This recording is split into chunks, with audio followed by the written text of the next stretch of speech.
Hey, good Monday morning. Had to do that little check, make sure that my mic was unmuted. And I come to you today not with a heavy heart, but today is a heavy topic. And it's probably an emotional topic for me.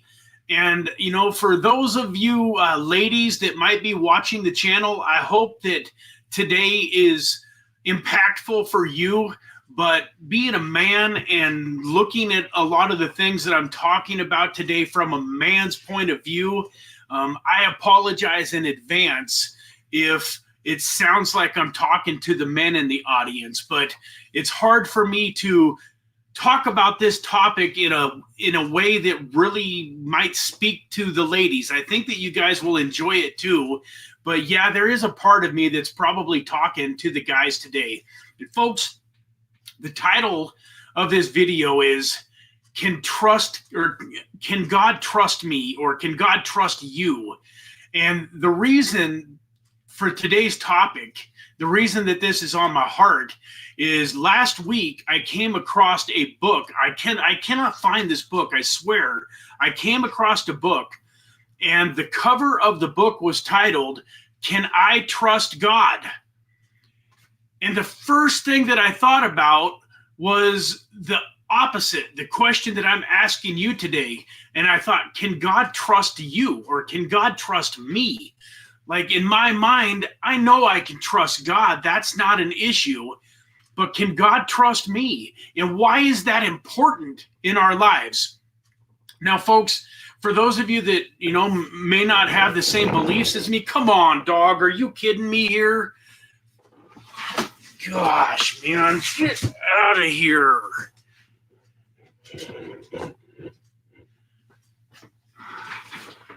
I knew the devil was going to do everything that he could to mess with this stream. I had all sorts of crazy stuff happen in the last hour that kept me from getting my game plan formulated as well as I would have. Now we get right into the heart of what I'm talking about, and my dog kicks the camera, moves it all over on me. So just give me a second to get back into the flow. But so for those of you that don't maybe have the same beliefs as me, then just look at this, you know, instead of maybe saying, you know, can God trust you, is, you know, can you trust you? Because that this topic is going to flow over into that a little bit anyway. So if asking the question, can God trust me, is foreign to you because you're not necessarily a believer, no worries. Just instead of saying, can God trust me, say, hey, can I trust me?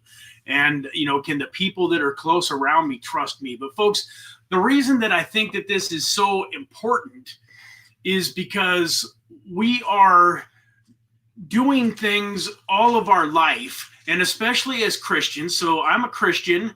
I know that a lot of you that are watching the channel are Christians, or, you know, have a religion, have a God that you believe in.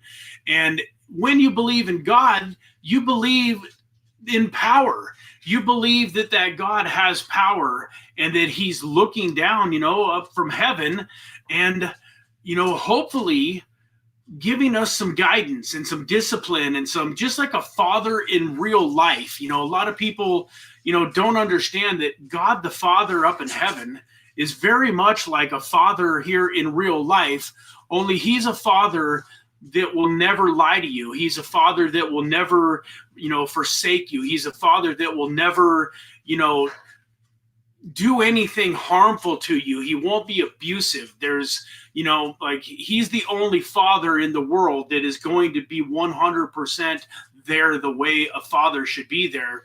All of us that have earthly parents, they're just that, they're earthly.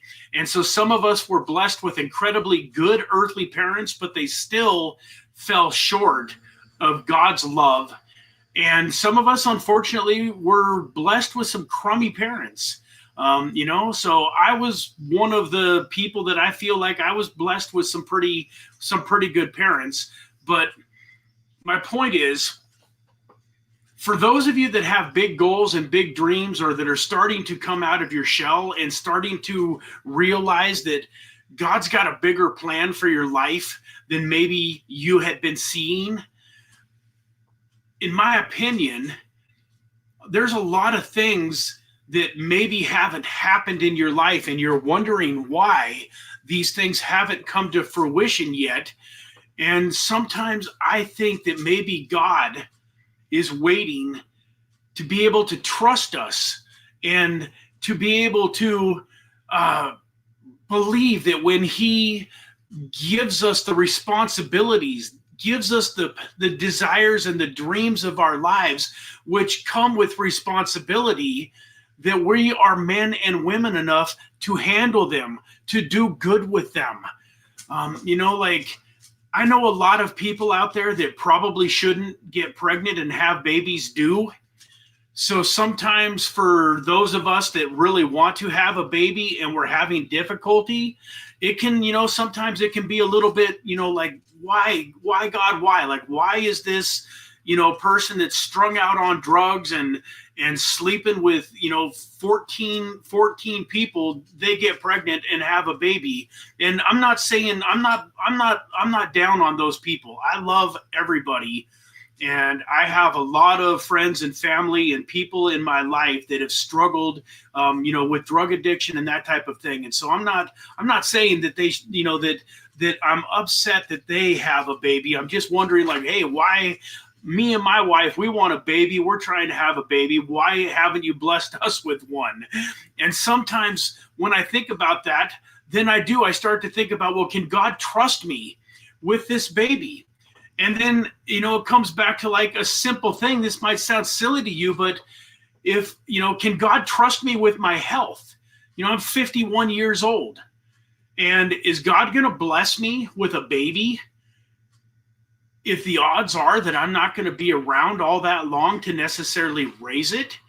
And, I have expectations and plans to live a long, happy life. And so, I'm not saying that I'm worried that I'm going anytime soon, but I am saying that I was on a trajectory, I was on a path health-wise that would probably, could have very well taken me out sometime between 55 and 65 years old. I think if I would have stayed on the health trajectory that I was on, 75, 85, 95, 100 years old was probably not in the cards for me. God can protect me and hold things off only for so long. At some point in time, with free will, he's just got to let what happens. So, one of the reasons that I'm trying so hard to get healthy right now is because I want to have a baby, and that's going to help. Physiology wise, body health wise, I've found out that there's a lot of things that I've been doing over the last, 20 years that have made it harder for me to be able to, have a baby. And so part of what I'm doing is reversing some of those things and getting my body into health so that I'm hopefully more likely to be able to have a baby. But the other part of it that is very hard, or not hard, but very much on my mind is, am I in the right shape that God trusts me to have a baby?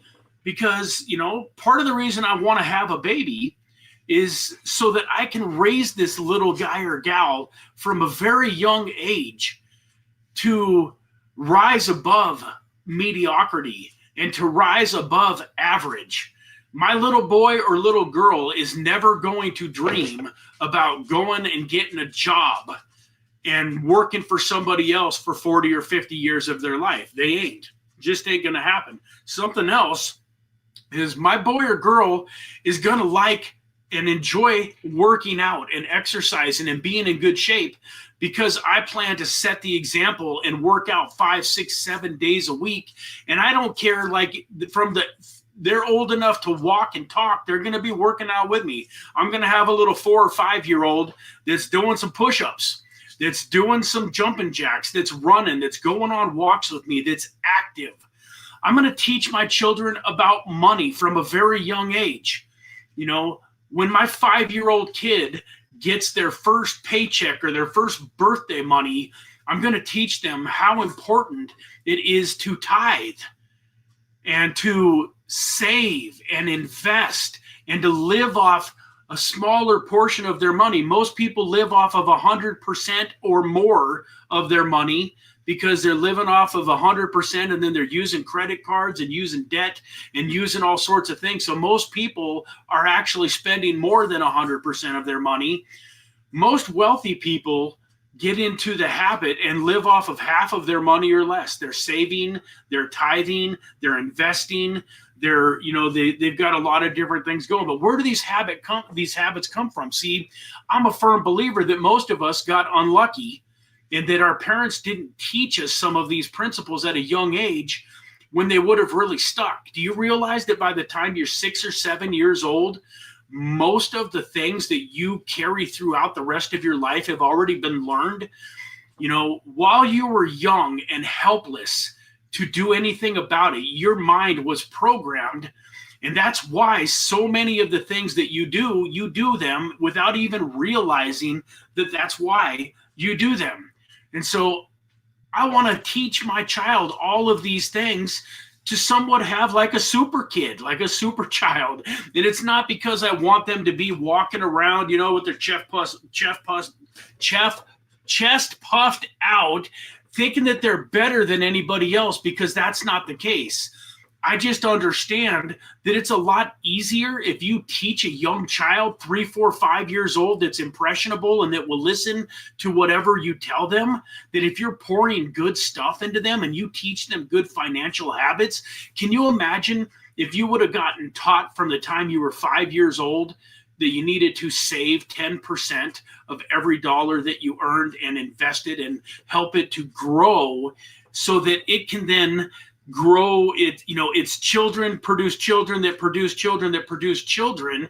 And eventually you have this big old ball of money and it's producing and spitting off income to you that gives you the freedom. The way that you walk away from your 40 or 50 hour a week job is by creating assets that spit off cash flow that cover your life without having to touch the principal. If you had enough money, like if you had $1 million in the bank right now and it was earning you, say, 8% interest, $80,000 a year, most of you could probably walk away from your jobs relatively comfortably. You wouldn't necessarily be living high on the hog, but you would have some options. The trouble is, if you're 25 or 35 or 45 years old and you're broke and you're in debt, saving $1 million is a pretty massive feat that seems impossible to most people.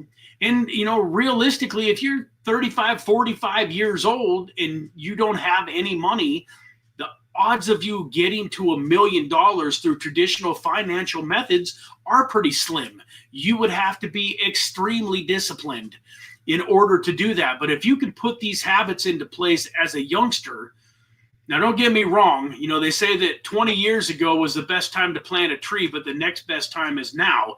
So I'm not saying if you're 40 or 50 years old to not start to implement some of these habits. But my point is, it's going to be much more difficult for you. And I guess the biggest thing I'm trying to convey is that people that exercise, I don't know if Eric Bernstein, Eric is here. Eric Bernstein is a fitness trainer, and he can probably attest to this, that whenever you decide you're going to get healthy and you're going to change your lifestyle and you're going to, sculpt your body and become healthier, that every single day you wake up, it's a very, very conscious thought. You have to be you got to be on top of your game. You got to be thinking about it. Like, you got to go like, okay, what do I need to do this morning? I need my shake. I got to make sure I put my turmeric in it. I got my ginger. I got my cinnamon. I got to make my shake. And then I got to get my meal prepped. And then I got to go to the gym. And what is my workout going to be? It takes up a lot of brain. And that's why it's hard in the beginning. And one of the things that most people never do is they never get it to the point where it's subconscious.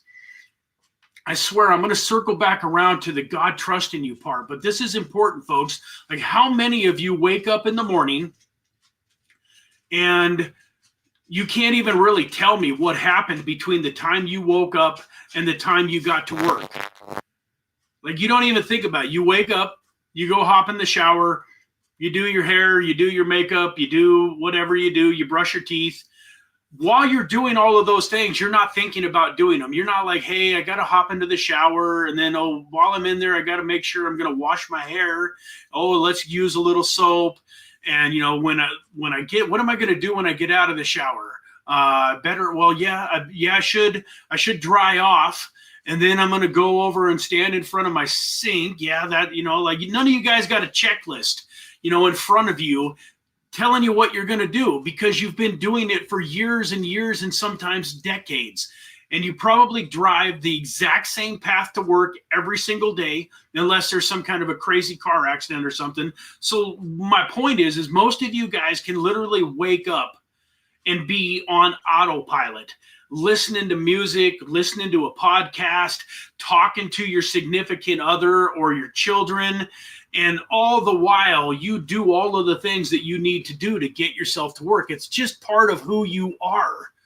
Well, guess what? I know athletes. I've got a friend that's a professional basketball player that retired 2, 3, 4 years ago now, that still works out every day. You know why? Because he's been working out every day of his life since he was a little kid. He decided at a relatively young age, like he was 5, 6, 7, 8, when he realized and his parents realized that he was special, that he had some talent. So it was just part of what he did. He worked out every day for his whole life. So when he was 35 and he retired from basketball, he didn't just quit working out. It was just part of what he did. And that's what I'm trying to explain to you guys. Like, I want to train my kids to just have these things as part of what they do. Like right now, even in my own life, I'm talking to me so much today. In my own life, I just got some money. I just got paid a little bit. And I had to like go through and be like, okay, one of the first things you need to do, Brad, is you got to go give God your 10%. You got to go tithe. Once again, this is not a preaching message. If you don't believe in tithing, I'm not here to change your mind. I can tell you in my own personal life that God has always done more with the 90% than I've ever been able to do with the 100%. But you take that with a grain of salt. I would welcome any of you that don't believe me to test me out. I would challenge any one of you to tithe 10% of your income. If you've never done it, go tithe 10% of your income to a church, your church, to, you know, Blue Cross or whatever charity you want to donate it to. I believe that the tithe is for the church, but if you're not a church goer, you can do this outside of the church, and I still believe you're going to see the reap some rewards be a little bit different than the biblical rewards. But in my mind, I would bet good money that there's no one here watching this today that if you decided to give 10% of your money away to a good cause, to a church, to charity, that you would come back to me in 90 days and be unhappy that you'd made that decision. I'd be willing to bet good money that you're financially better off in 90 days than you were today, even though you gave away 10% of your income. I would be willing to bet that you're happier and that you feel more productive, and everything about your life can start to change just by doing and giving that 10% away. That's a different topic in a way for a different day, but it creates an abundance mindset. It creates there's more than enough. When you're holding on to your money so tightly and you don't believe that if you give 10% away that you can still survive, that is a poverty mindset. So it has nothing to do with Christianity from that standpoint. If you want to be abundant, you have to believe that there is abundance in this world, and giving away 10% of your income to something worthy is a great way to do that. But the second thing is to save and invest. Like I've been harping on you guys. Are you saving your 10%? Are you putting your 10% aside?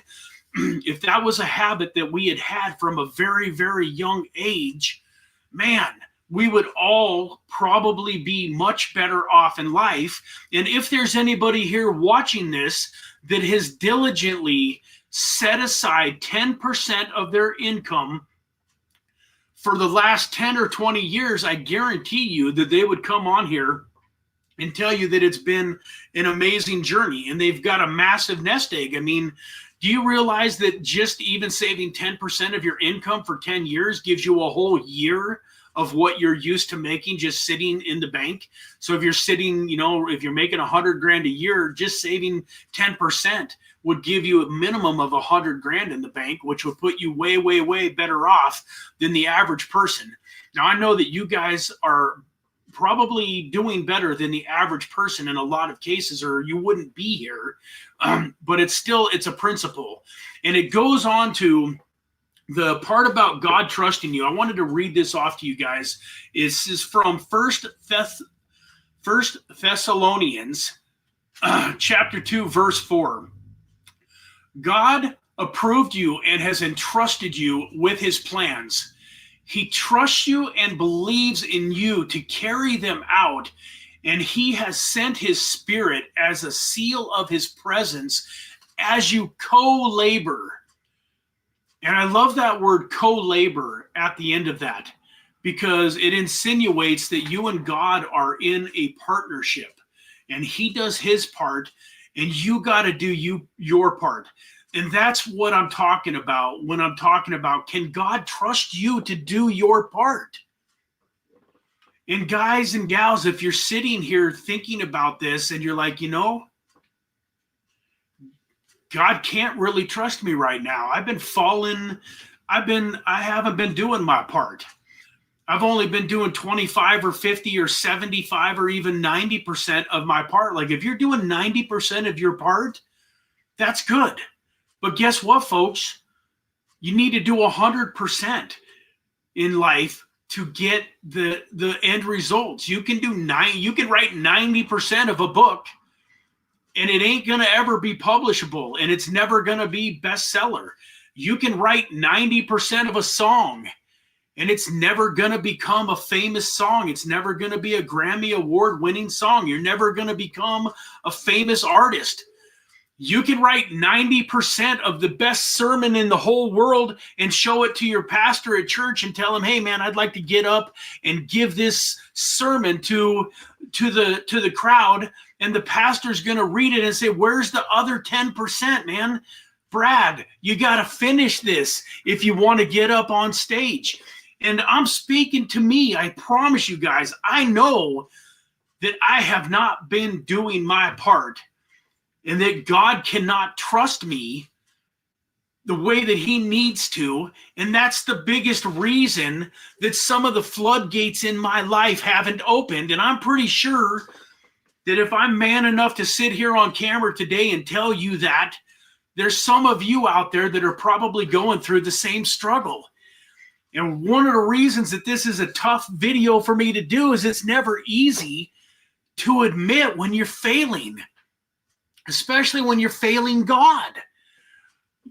I've got this amazing, incredible God that loves me more than my own father loved me. For any of you, though, that know me and know my father and my relationship with my dad loved me more than, I don't think it's possible that anybody on this earth has ever been loved more by a human than my dad loved me.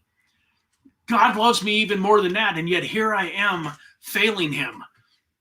And when I say that I'm failing him, I'm not saying that I'm doing all sorts of like awful things in the world, you know, like I'm not drinking, I'm not doing any drugs, I'm not smoking. In fact, you guys will be proud of me. It's been a whole week now that I haven't drank any soda.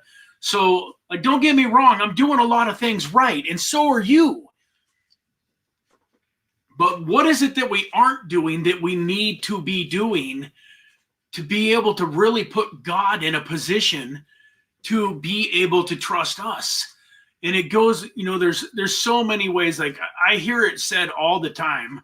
People tell me all the time. I've got people that, you know, watched that episode, you know, 2-3 months ago where I really talked about saving and tithing, you know, their 10%. And especially, like, I don't talk about the tithing all that much. That's between you and God. You got to do what you got to do. But everybody should be saving at least 10% of their income. And so I had a couple people come to me after that episode that said, man, that's awesome. I'm going to do it. And guess what? 2-3 months later, they still haven't started doing it. They got a lot of excuses, a lot of really good reasons why, but God don't want excuses. And once again, they're living in a poverty mindset.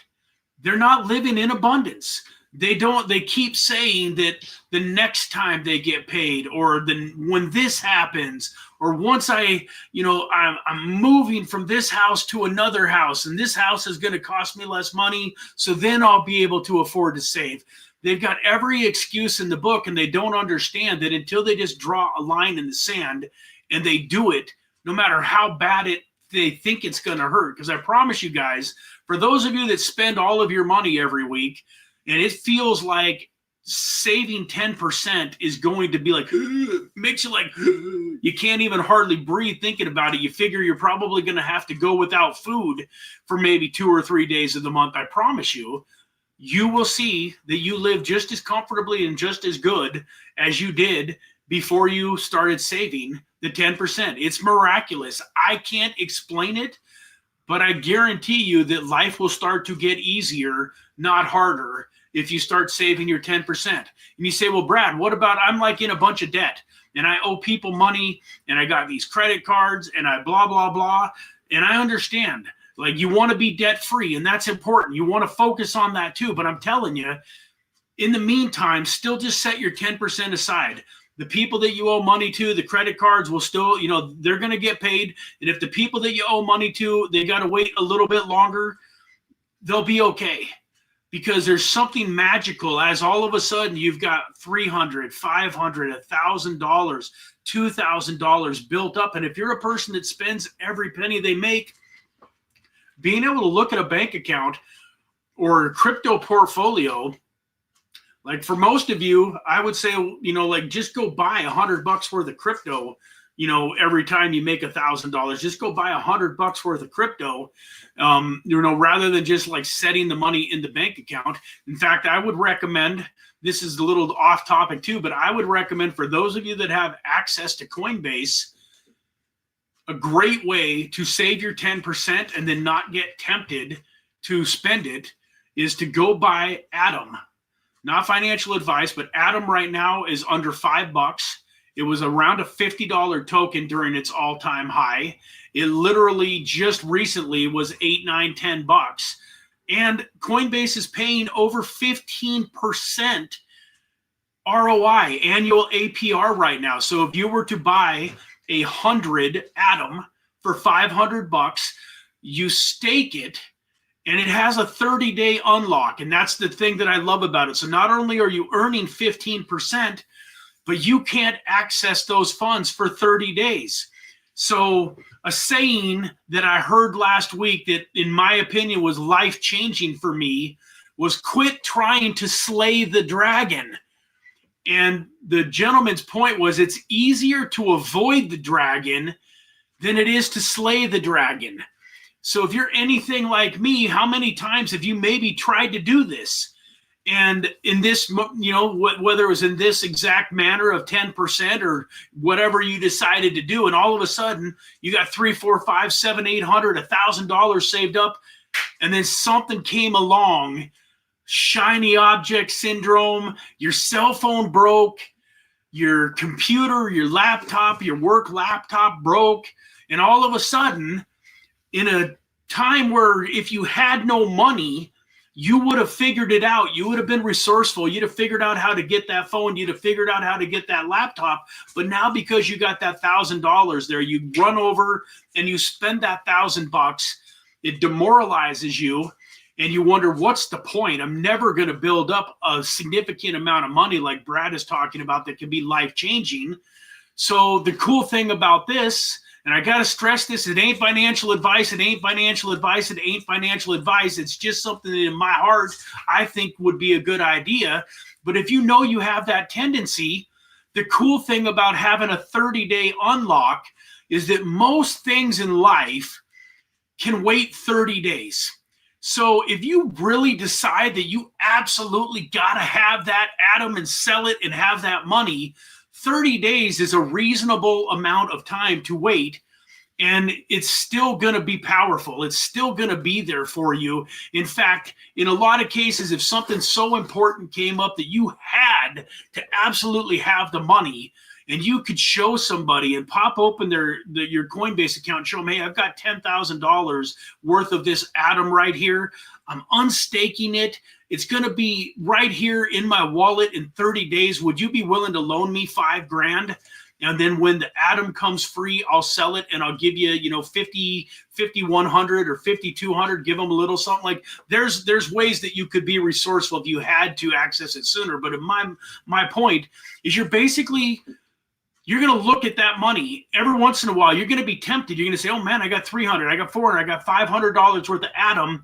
And you're going to want it. But you're going to not go through the 30-day unlock. You're going to be like, no, by the time the 30 days is over and blah, blah, blah, you're not going to take it.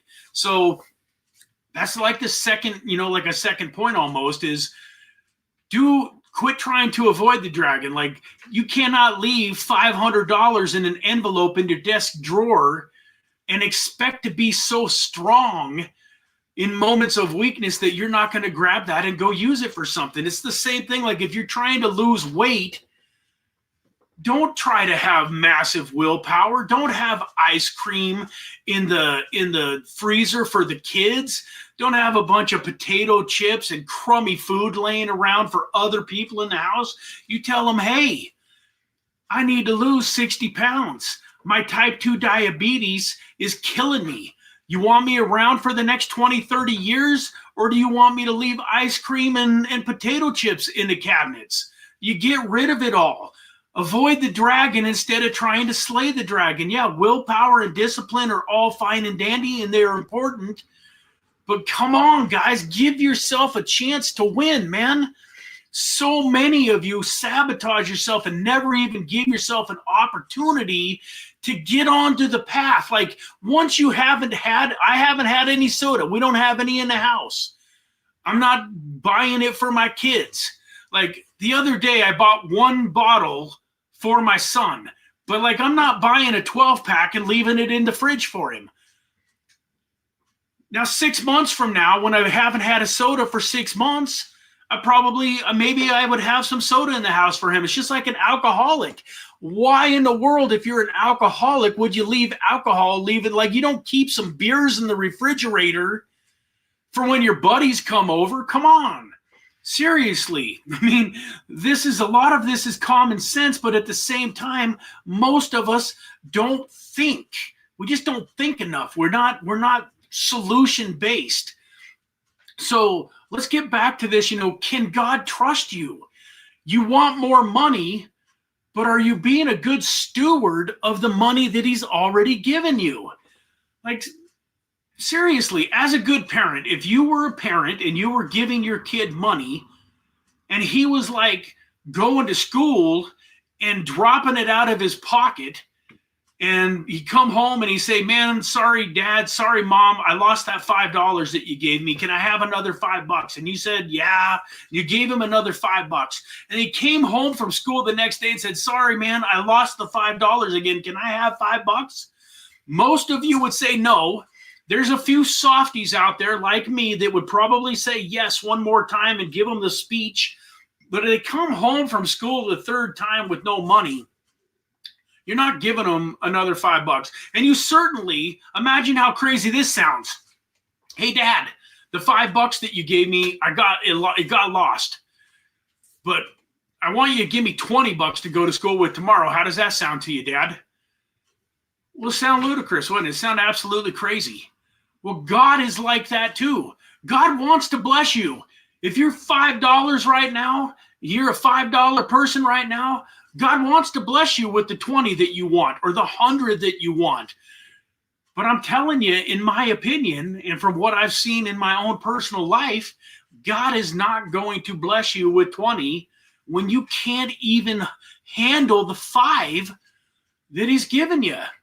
And so I'm going to illustrate this with a cute little story. I think you get the point, but I love this story. Some of you have probably heard it before, but this mom and dad are at the park or at like an amusement park out on a nice sunny day. It's hot out. It's beautiful. Everybody's having fun. They're playing carnival games. They're going on rides. They're having the time of their life.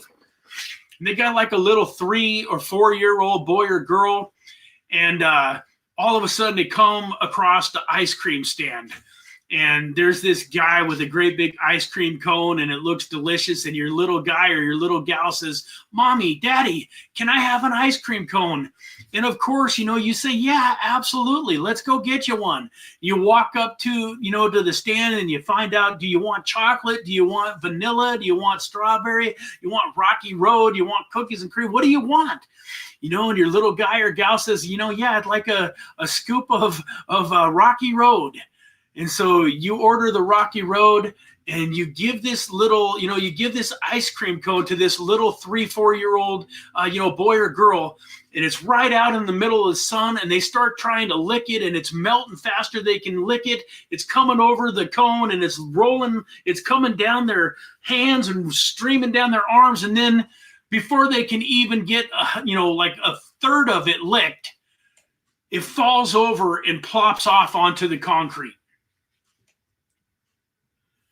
Now, right about that time, there's another gentleman at the counter that has ordered a great big huge triple scooper, sticks this far off the ice cream cone, and your child sees him and says, "Mommy, Daddy, I want that." Once again, how many of you would buy your child that cone? None of you. Even old softy Varnell here would not buy his 3-year-old a triple decker scooper duper when they just showed that they couldn't even handle the one scoop that they had. And so I go back to the same analogy, but I'm going to ask you again, how well are you handling the one scoop that God has given you right now? Are you handling it in a fashion, in a manner that leads you to believe that you deserve God to bless you with a 3 or 4 scooper? And if the answer is yes, then I've got amazing news for you. It's on the way. It could be today, it could be tomorrow, it could be next month, but just keep doing what you're doing, and it's inevitable. But if you're able to look yourself in the eye, look yourself in the mirror, look yourself in the eye, and be honest with yourself and say, "You know what? I'm screwing up pretty good with the one scoop that God's given me," then I would suggest that if you're serious about wanting 3 or 4 scoops, that you get that one scoop of yours in order. Do whatever it takes. Sell stuff, downsize, get rid of Netflix subscriptions, get rid of, money that you're spending, quit eating out. There's so many ways that we trick ourselves into believing, well, I work hard and I deserve, that $50, $60 worth of pizza on Friday night. I don't want to cook. I'm going to go spend $50, $60, $75 on pizza for me and my family. We deserve it. You're right. Maybe you do deserve it in a lot of standpoints, but if you can't afford it and it's messing up your scoop and it's causing ice cream to run down your arm, then you got to be man or woman enough to say, "Hey, I'm not going to eat that ice cream, or I'm not going to buy that pizza. That's $75. If you're making $1,000 a week, that's $75 is 75% of the 10% that you could be saving." And so where there's a will, there's always a way. And folks, you can put this in every aspect of your life. I want to have a better relationship. God, I'm single and I'd like to find an incredible mate. Well, can God trust you? You realize, guys, seriously, for you guys out there, any of you that are married like I am, do you realize that God trusted you with his daughter, with his most prized possession in the world, as all of us are? He trusted you with her, and he blessed you with her, and he's trusting you to love her and to nurture her and to build her up and to make her proud of herself and to make her happy and to make sure that she's got enough money to feel secure, and that she knows that you can take care of the kids that you have or the children that you're going to have. Can he trust you? Have you been trustworthy in that area of your life?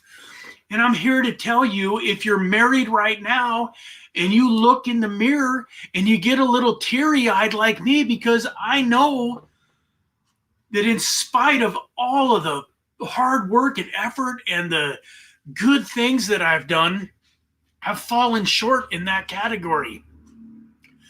My wife deserves a better man than I've been. Thank God she sees the potential and knows the man that I can be, and she's given me grace in my weaknesses and allowed me to have the time to grow and develop into that man. But folks, they ain't gonna wait forever. And if you're a single guy and you're wishing that God would bring somebody special into your life, can he trust you? And if the answer is no, you're probably gonna be waiting a while.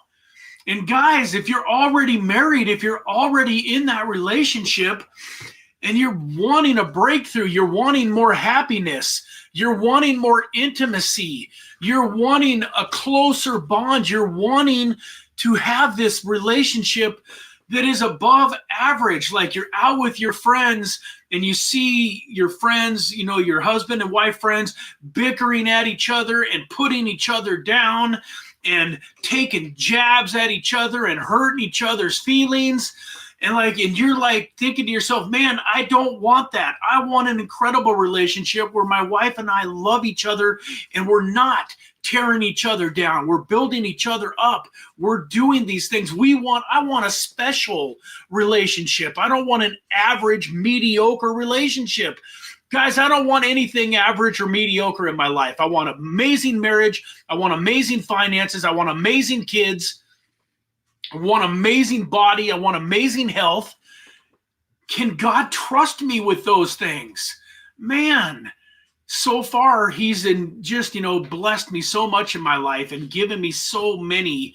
He gave me an incredible woman that I probably didn't deserve, but I'm working very hard to deserve her. But folks, I want you guys, especially those men out there, I want you to take this seriously. When was the last time you said something to your wife or your significant other that made them smile, that warmed their heart a little bit? Instead of coming home and saying, why isn't dinner ready? You come home and say, honey, I appreciate you so much. Man, I know that you've had a tough day and you've been watching the kids and cleaning house, and I love you. Why don't you just relax for a little bit and I'll make dinner tonight? Or why don't you relax? If you ain't a cooker, I'm not a big cooker, so I don't say, hey, why don't you relax? I'll make dinner tonight. But I do say, hey, babe, no worries. If you're tired, let's eat later. Or, hey, babe, if you don't feel like cooking, let's go out to dinner. But what I don't do is I don't come home and start nitpicking and be like, hey, why are these toys laying on the floor? Hey, why is the bedroom messy? Why is blah, blah, blah, blah, like a million things. And so many people do it. That's one area of my life that I do feel pretty good about. Like, I am not a nagger and I'm not one to point out anything, like that. If I see some stuff laying around the living room and I wonder why it's there, and hey, like my wife's been there all day long and, why didn't she pick it up? I immediately knock that crap right out of my mind. And I know that there's a good reason, because my wife keeps the house in very good shape. So something came up. There's a reason that stuff is laying there. It ain't because she's lazy. And so, think the best about your partners, but come back, look at all of the areas of your life. I want incredible health. Can God trust me with that? I believe he can. But at the same time, I got to do the work. I got to do the co-labor. At the bottom of this package, It says he trusts you and believes in you to carry them out and has sent his spirit as a seal of his presence as you co-labor. So God wants me to be healthy. He just waiting for me to do the labor. I just got to eat healthier and exercise more, which we're doing. You know, we're on the right track again in that journey. But I think there's so many people, whether they believe in God or don't believe in God, especially people that believe in God, that think all you got to do is pray, and then you just sit back and wait for the blessing.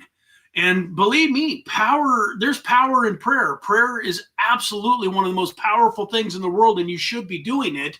But, you know, I had a business mentor one time told me, Brad, you got to pray like it's all up to God, and then you got to work like it's all up to you. You got to give God something, you know, to work with. You know, for those of you that really believe in the law of attraction and believe in being able to manifest, which I do believe. There's a lot of Christians out there that think that's witchcraft and think it's hokey pokey, but it's like anything else.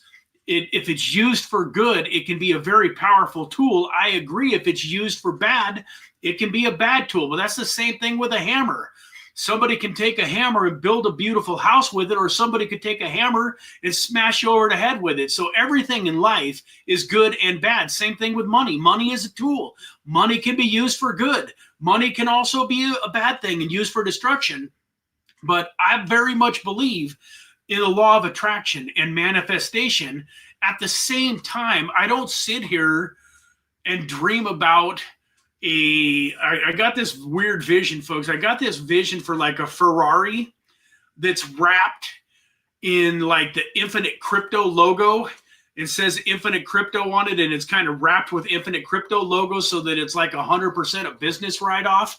But like, I don't sit here and imagine that and then go sit on the couch and hope that somebody drives a Ferrari into my driveway, you know, with the Infinite Crypto wrap on it. No, I go to work. I get on here. I'm making live streams. I'm making videos. I'm reaching out to projects. I'm going to events and recording like I'm working. I'm building a team. Decided a couple of days ago that there's some things instrumentally with inside of my company that need changed. I'm bottlenecking too much of the process. Like, I'm putting too much on me. There's things that I'm doing that I shouldn't be doing. You know, little mundane tasks that take up way more of my time and drain me of my energy. That's another story for another day. But if you're watching today's video and you're really 100% honest with yourself, there's probably some areas of your life where if you really looked in the mirror and said, can God trust me with this? The answer is probably not yet. I'm not saying it's no. I'm saying it's not yet. And knowing that, let's get it to where you can look in the mirror and say, yes, yeah, God can trust me with a baby because I'm healthy, I'm in shape, I'm committed to working out and exercising and being able to teach my child from a young age to do that. And once again, folks, I want to go back to the whole reason that I want to teach my child from 3, 4, 5 years old to exercise every day is so exercise to them is like waking up and brushing your teeth and taking a shower and going to work for you. Like, they just do it. They don't wake up in the morning asking themselves, well, do I really want to go to the gym today? Do it, blah, blah, blah. And there's not a question. They just do it. Like, you don't, you know, like, they just do it. Same thing with their money. They just do it. There won't be any question when they're 20 years old as to whether or not they're saving 10% of their paycheck, because they've been saving 10% of everything that they've made their whole life and taught how to invest it. I very much believe that I'm going to have some wealthy kids. And I wish that I could go back 10, 15 years and I would have much wealthier children than I have now. I've got an 18-year-old and a 21-year-old. And had I been the kind of man that I needed to be when I was raising those kids, they'd be a heck of a lot better off financially than they are. And so on and so forth. So that was what was on my heart today. I read the cover of that book. And instead of saying, can I trust God, which in my opinion is a no-brainer, if you're not sure if you can trust God, though, there is a book out there and some stuff that says, can I trust God? And I think another one is, can I trust the Bible? I would recommend that if you've got questions about whether or not you can trust God or whether or not you can trust the Bible, just be open-minded enough to go do your own research. Don't let what your mom or dad told you about God or what your friends told you, or even some, like you had some tragedy in your life, or, you unfortunately you had abusive parents, and you're like, why would God let my parents do this to me as a kid when I was helpless? Go be open-minded enough to get the real answers, not somebody else's answers, but if you pray and you ask God to reveal the truth to you, he will. You don't even have to get it from a book, but I think sometimes books and stuff like that can be helpful in guiding you in the right direction. But, having said that, I would love to just build a community of people that are really killing it in life, that are being able to look in the mirror and say, yep, I deserve it. Yep, I deserve it. Yep, I deserve it. Yep, I deserve it. Because the other part of this, folks, we talked about identity last week or a couple of weeks ago. You're never going to out-earn your identity. So if you don't feel like you're the type of person that deserves to be a millionaire, you can logically wish and want and hope to be a millionaire someday for as long as you want, and it's never going to happen. And if it does, you're going to sabotage it, and you're going to come back down to what you believe you're truly worth. So before I get out of here for today, I want to just, go over a couple more little stories. So there's a guy named Jim Rohn that says, I wish I could play it, but I don't want to get a copyright strike. But I think that this is so valuable, folks. So I want to leave you with two things. So I'm going to tell you another quick parable, and then I'm going to do this Jim Rohn, and then we're going to get out of here for today. But folks, so the parable, it's in the Bible. You've probably seen it before or heard of it. I believe it's Matthew 5:24 for those of you that want to look it up in the Bible. But it's basically a story of this boss, the owner of a big plantation or farm or whatever, the rich guy, is getting ready to go on a long trip. And so he takes 3 of his trusted servants and he gives one of them 5 talents, or, which back then is, basically money, 5 pieces of gold, call it. So he gives, one servant 5 pieces of gold, another servant 2 pieces of gold, and another servant 1 piece of gold. And he tells them, hey, protect these, multiply it. I'm going to be gone for a while. When I get back from my journey, I look forward to your accounting of it. So the first person that he entrusted takes his 5 pieces of gold and uses it and invests it wisely and doubles it to 10 pieces of gold. The second servant takes his 2 talents and also works hard with it and multiplies it and turns it into 4 pieces of gold. And then the third servant, knowing that his master is a harsh man and a hard man, is so scared that if he loses that 1 talent, he's going to be in huge trouble. So he just takes his talent and buries it in a safe place. And sure enough, the day of reckoning comes, and the master of the land, the owner of the land, comes back and wants an accounting. And the first, gentleman with the 5 talents, explains to the master that he has turned it into 10 talents. And, the owner's super excited and says, well done, son, and gives him more responsibility, gives him wealth and riches to manage over. The second person that turned his 2 talents into 4 also gets treated very well, gets some extra land and gets some things, and is blessed because he was, proved that he was a good steward of those 2 talents. And then the third guy shows up and says, Master, I know that you're a hard man, and I was scared that I might lose your talent, so I buried it, but here it is. Here is the 1 talent that you gave to me. And the master basically says, you wicked and slothful servant, you know, and basically takes his talent, says, I take your talent and I banish you. And then he gives that talent to the one that had the 10 talents and added it on to his. And so it just goes in theme. Like, it's once again, what has God blessed you with? What talents has God given you that you're not utilizing? What talents has God given you that you're not making the best use of? Whether, you know, are you maybe a Christian with incredible knowledge of the Bible, but when was the last time, you know, you shared the gospel with somebody?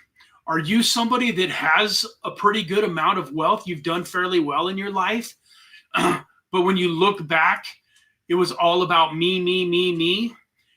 You got a boat, you got a car, you got the houses, you got all of that stuff, but you don't have a great family life. You know, you never spend enough time with your kids. You don't have a great relationship with your wife. You know, you've got lots of money around, but when I talk about tithing and giving 10% away, you pucker up and you look like you're sucking on a lemon, and you can't even fathom the idea of giving away 10% of what you have. You know, are you a good steward of the finances and talents and the things that God has blessed you with, is what that comes back to. And I hope that you are. It also reminds me, another saying that really hit me hard that I really love is that most people are out there in the pursuit of success, and they love the money and they use the people. In God's way, in our way, and we should have this way, in my way, and I'm not perfect with this by any means, but my way, and what I believe God wants us to be doing is he wants us to be using the money and loving the people, not loving the money and using the people. And what's even better, one step even better than that, is using the money to love the people. So with that, folks, let me pull this up here real fast on my phone.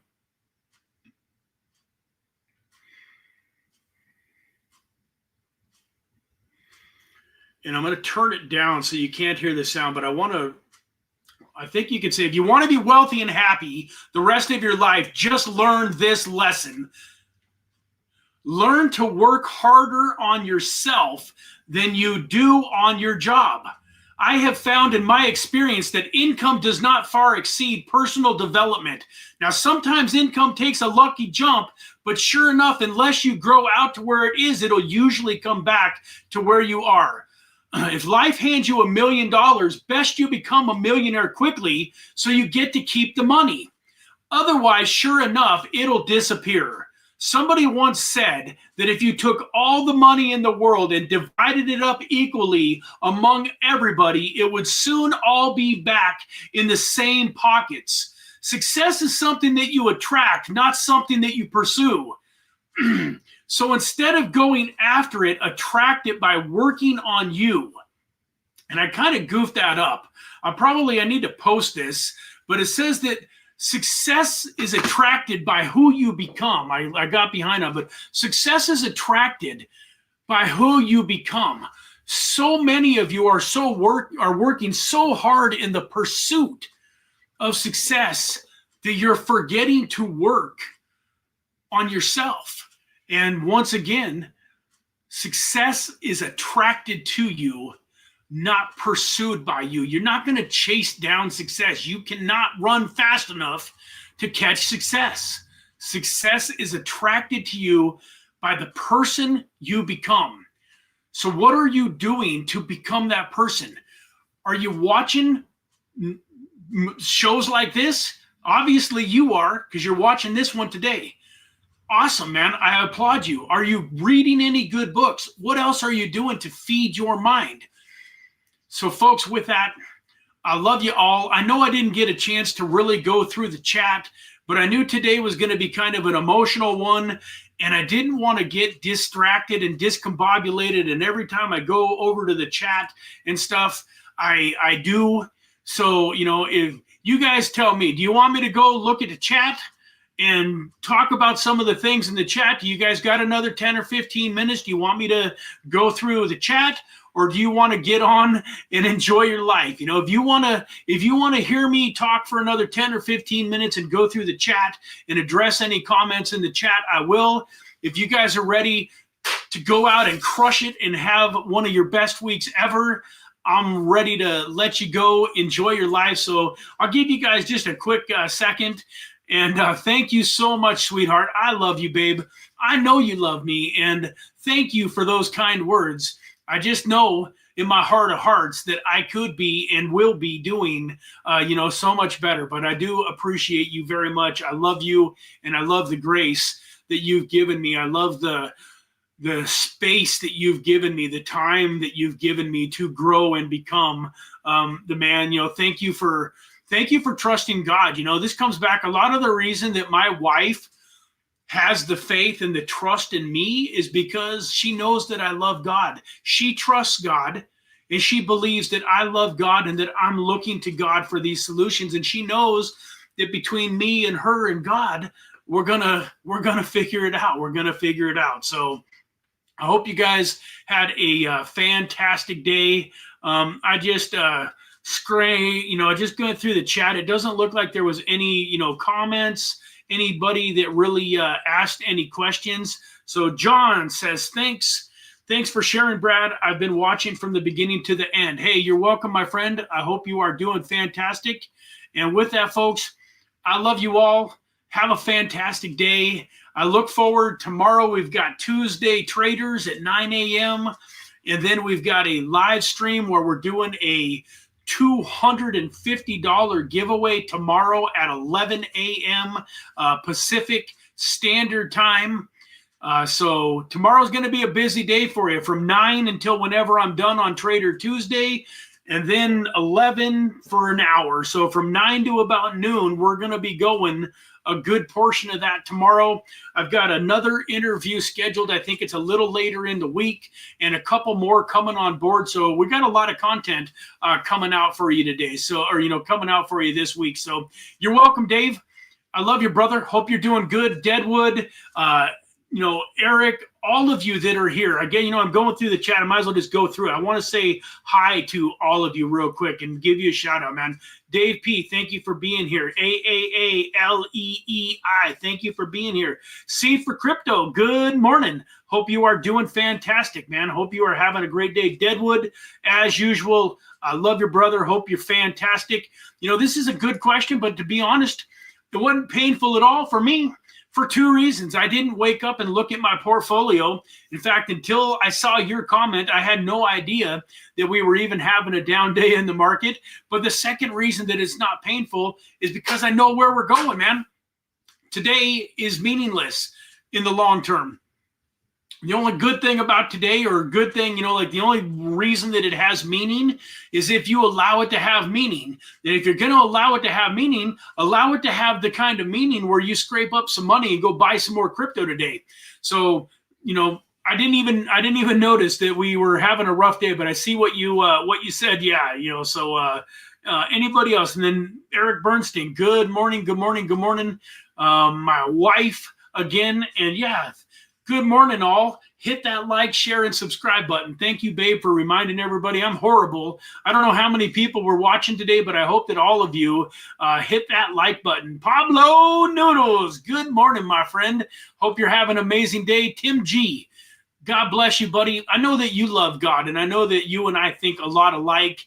I know that you've got some big dreams, some big goals that you're looking to, retire your parents and buy them a house. And I'm excited to, continue to watch you on that journey. And hopefully today was a good message and something that you really enjoyed. Once again, John, I appreciate you being here. Sarvesh, I appreciate you. Brad, you're a good man. I can see it in your eyes. Just take care of your health, man. God bless you. Yeah, thank you so much for that. Yeah, it's been a week without soda. It's been a week of going to the gym every day. It's been a week of, drinking my protein shakes, getting the turmeric and the ginger and the cinnamon, some of the things that are going to help reduce my inflammation, keeping my protein high, And so, yeah, you know, all it is just continuing what I'm doing for a long period of time. And that's kind of why I go back to why I want to help my kids with this when they're young, so that they don't have this challenge. They don't have their mind fighting them every step of the way, trying to figure out ways to cheat. And, you know, like, your mind will play some major tricks on you when you're doing something like this. But the point of the reason that my mind is in this position is because I wasn't trained as a child. One more quick story, man. I'm not going to bore you guys, but something that happened when I was young that shaped my life. When I was probably 5, 6, 7 years old, we were at a fast food restaurant like McDonald's, and my dad, you know, who's a, you know, 35, 40-year-old grown man, he orders, you know, a meal, like, you know, a burger and fries and a Coke, and then he gets a second sandwich. And wanting to be like my dad, for some reason, I asked if I could have 2 hamburgers too. And for some reason, my parents, God bless them, thought it was a good idea to say yes.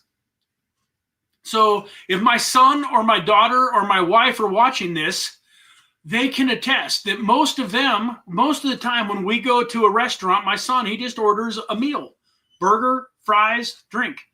For my whole life, I've always ordered 2. Well, guess what? At 40 years old, my dad probably still shouldn't have been eating 2, but he did. But it was crazy for them to let a 6-year-old kid start eating 2 hamburgers. And by the time I was 10, 11, 12 years old, I was chubby. And that was why, is I was eating too much food. So I, at a young age, was able to develop a bigger appetite than I should have had. And once again, I love my parents. I'm not beating up on them. But if they would have taught me right then a lesson, they said, hey, Brad, you're only 6 years old. You really only need this much food. Food is fuel. And yeah, we want you to enjoy this meal and, you know, enjoy that hamburger, enjoy those fries, but you don't need a second one. It's going to be unhealthy for you. We don't want you to be unhealthy, so we're not going to give you that second hamburger. There's seriously a chance that I maybe would have never developed being an overweight kid. I might have never developed having overweight habits. You know, like, I don't want to drone on for her, but once again, like, my dad always had seconds and sometimes thirds at dinner. He ate till he was stuffed. And guess what I did? I wanted to be like my dad. Like, if you ask my wife, she will tell you that me and my dad were so alike that it was not almost like creepy in a way to her. Not creepy, but like, it was weird. Him and I were so alike. You want to know, like, how my dad ate his steak? Ask me. I ate my steak medium rare. You could be almost 1,000%. If somebody asked you and said, hey, I want you to go find out what Brad's dad did in this situation, but without actually asking Brad any questions about his dad. Just don't even bring up his dad. Just ask, you know, you got to figure it out without asking him about his dad. All you got to do is come up to me and say, hey, Brad, what would you do in this situation? And then when I tell you, go back to the guy that you have a bet with and tell them what I said, and it will be exactly what my dad did 99% of the time. So I developed, see, even then, like my dad back then, he was an overeater, but he probably should have taught me to not be an overeater. But so much in life, Ed Milet loves to say, we're not taught, it's caught. Or it's not taught, it's caught. So if my dad's sitting there eating 2 or 3 meals of spaghetti, 2 or 3 bowls of spaghetti and stuffing himself, and then he's going to tell me at 6, 7, 8 years old, hey, you can only have 1 bowl. Well, that's bad. And that's what I talk about. Like, can God trust me to have kids? So I think God wants me to have these things under control. He wants to know that I'm going to teach little Bradley or little Deanna, that I'm going to teach them good, healthy eating habits. God doesn't want me to raise children that have to spend the rest of their lives overcoming all of the things that I put into them. So anyways, I'm going to get off of here now. I'm done. But for those of you that got young kids, it's not too late. If you got a 6-year-old, you got a 7-year-old, you got an 8-year-old, you got a 10, 12-year-old, you got some time. So I would recommend make those changes. It ain't too late. You can get your 12-year-old to work out and exercise with you on a regular basis and create that habit that they will take into the rest of their life. If you're buying your son 2 burgers and he's overweight, say, hey, son, I made a mistake. I shouldn't have let you start eating 2 hamburgers at 8, and even right now at 12, you don't need that much food. Food is supposed to be enjoyable, but food is fuel. Food is what you use to fuel your body so that you can go out in the world and accomplish and do life successfully. You know, it's not too late, but I'm telling you, you can't just tell them. You have to show them. So I hope some of you are determined to get out of here today and change some of the things in your life, some of the areas where maybe you don't feel like you've been living up to what your expectations are, what you feel like, you know, can God trust me? And you're thinking that it's maybe you're only 25 or 50 or 75% or 90% of the way that you get committed to getting to 100. So with that, guys, I love each and every one of you. I thank each and every one of you for being here. And I definitely look forward to seeing you all again very soon in the next video. God bless and take care. Bye-bye.